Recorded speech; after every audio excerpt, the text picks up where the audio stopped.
If you're considering selling your home in the Dallas-Fort Worth area and buying a new home, you've probably been noticing the headlines around real estate. But if you're anything like us, you probably have learned to dig a little deeper than what the latest media headlines are saying.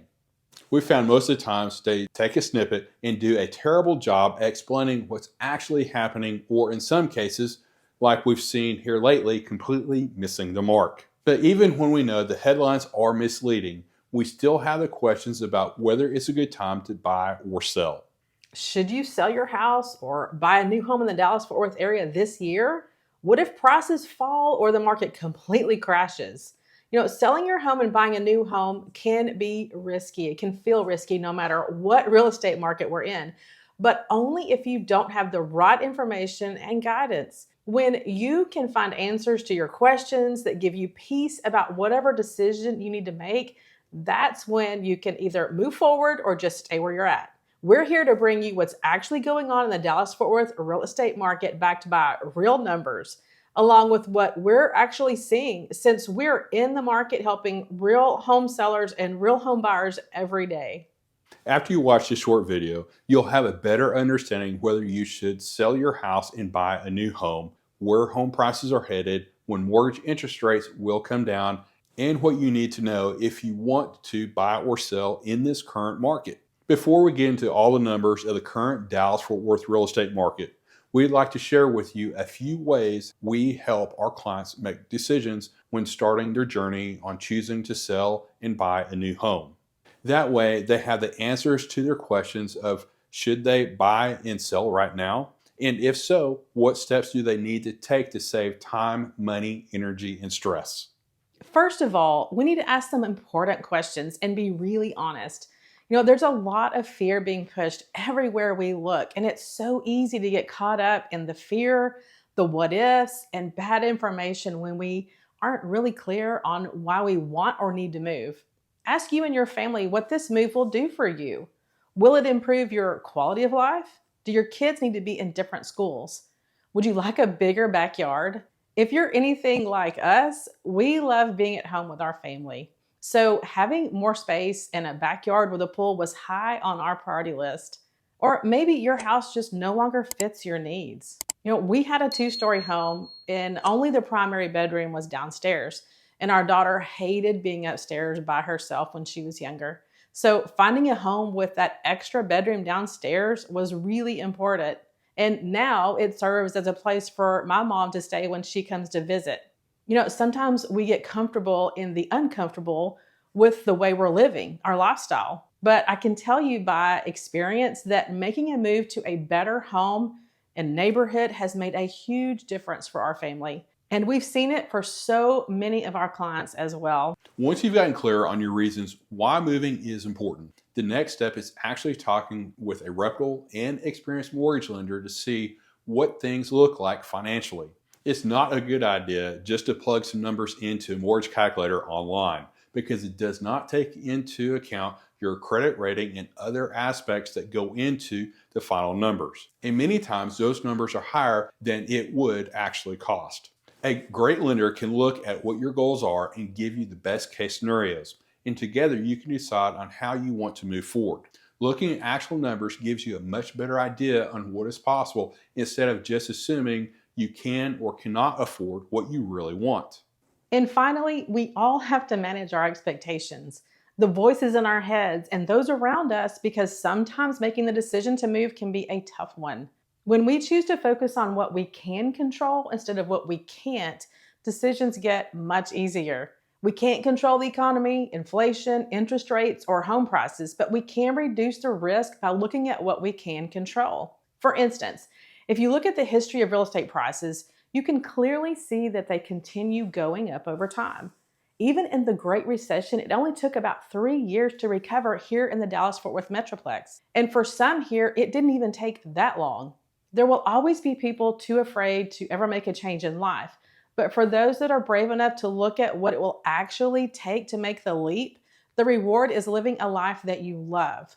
Are you thinking of selling your home but feeling overwhelmed by where to begin? We have a solution. We're offering our Get Your House Ready to Sell in 30 Days checklist. It's your roadmap to ensure that every corner of your house shines, attracting more potential buyers and ultimately selling faster. From decluttering to staging, from minor repairs to enhancing curb appeal, our checklist covers it all. Don't let the stress of selling your home hold you back. Take the first step towards a successful sale with our free checklist. Because when it comes to selling your home, every detail matters. Now let's dive into home prices. According to Case-Shiller, home values at a national level went up most of 2023, but flattened out in December and January, which is pretty normal for this time of year. But we had an early spring market starting in February, which caused home prices to rise again. As a matter of fact, 18 out of the top 20 cities in Case-Shiller's report in the monthly price index went up, and Dallas was on that list. The latest stats show that the median home price in DFW area is at $395,000, which is up just over 1% from the previous year.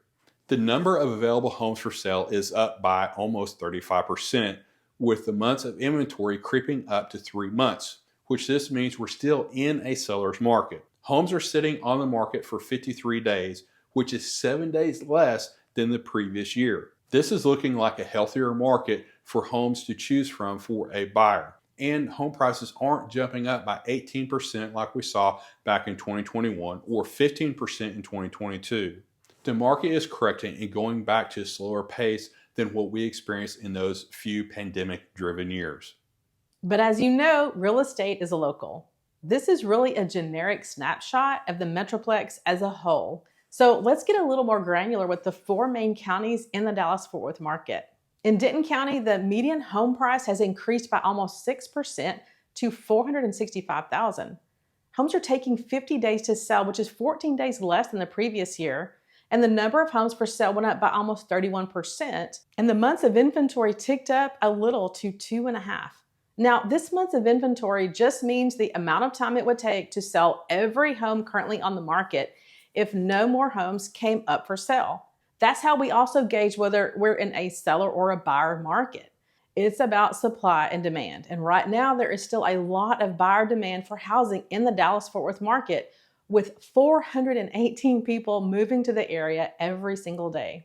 Let's take a look at Collin County. The median home price actually decreased a little, 1.5% to $492,000. That equates to about $7,000. Now, available homes for sale increased by 51%, and the months of inventory equaled that of Denton County at 2.5 months. And homes are taking 42 days to sell, which is 16 days faster than the previous year. In Tarrant County, the median home price increased slightly by 1% to $344,000. The number of homes on the market increased by 29%, and the months of inventory is at 2.6. Homes are selling for 49 days, which is 8 days less than the previous year. And over in Dallas County, the median home price increased by 7.5% to $371,000. There are 42% more homes for sale with 2.8 months of inventory. And homes are selling in 45 days, which is 2 days faster than the previous year. So to summarize, most counties are seeing price increases with fewer days to sell and more homes coming on the market to choose from. However, this again is a pretty broad look. What we're actually seeing right now is that the market is varying quite a bit based on price, location, and the condition of the home. For example, there's a very popular neighborhood here in Flower Mound where homes really come up for sale. One of our clients found a house in this neighborhood that they really liked. It wound up in a multiple offer situation, and the home sold for over $70,000 over the asking price, which is more than I advised our clients to offer, and more than they felt comfortable with giving as well. But thankfully, we're able to find them a home just down the road that better fit their needs and price range. We're noticing a trend of houses between the $650,000 to $2 million price range that are still bringing multiple offers and getting at or above the list price here in Flower Mound. But definitely depends on the condition of the home and the location. Now, let's jump into another hot topic right now that's affecting home sales and affordability, and that's mortgage interest rates. You may have heard mortgage interest rates are going to stay a bit higher for longer than originally expected. And if you're wondering why, the answer lies in the latest economic data.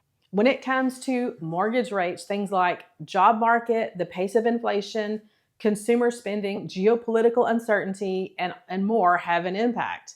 Another factor at play is the Federal Reserve, or the Fed, and its decisions on monetary policy. And that's what you may be hearing a lot about right now. And here's why. The Fed decided to start raising the federal funds rate to try to slow down the economy and inflation in early 2022.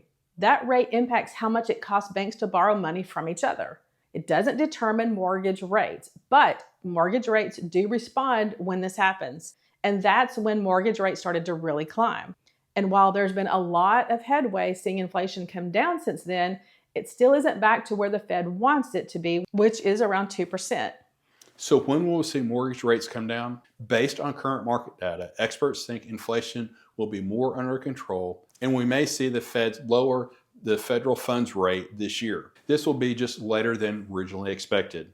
A chief economist at the Mortgage Bankers Association said the response to the Fed's recent decision: "We expect mortgage rates to drop later this year, not as far or as fast as we previously had predicted." In the simplest sense, what this says is that the mortgage rates should still come down later this year, but timing can shift as new employment and economic data come in, geopolitical uncertainty remains, and more. This is one of the reasons it's usually not a good strategy to try to time the market. An article in Bankrate gives buyers this advice: trying to time the market is generally a bad idea. If buying a house is the right move for you right now, don't stress about the trends or economic outlooks. And we agree. Trying to time the market with home prices, interest rates, and the overall economic outlook is almost impossible. Just to give you an idea of what the rates look like right now and where they're expected to go, Fannie Mae, Mortgage Bankers of America, and National Association of Realtors all gave their predictions. The average of all three gives you an idea of what to expect. But let's break this down to see what it actually looks like. For example, if you wanted to buy a house for $750,000 based on this chart, here's how it breaks down. Now, these are extremely rough numbers, and there are other factors at play, like your credit score and other things. At a rate of 6.83%, the payments would be $4,484 a month. Same house with the rate of 6.17% expected 1 year from now would have a monthly payment of $4,223. That's $261 a month lower. However, if home prices go up at the same rate they have over the last year in Flower Mound, that $750,000 house would now be priced at $792,750, which would be a difference of only $24 per month. So as you can see, it's not much of a difference. I know we just went over a lot of numbers, but we want to give you all the actual numbers and facts so that you can see for yourself what is going on in the market to make the best decision for you and your family. So let's break this down now and talk about how this impacts you and what you need to know if you want to sell your house and buy a new home. If you're considering buying a home and you are ready, willing, and able to, purchasing before prices go up even more might be a smart choice, since home values are expected to keep climbing. Each quarter, Fannie Mae and Pulsenomics publish the results of the Home Price Expectation Survey, the HPES.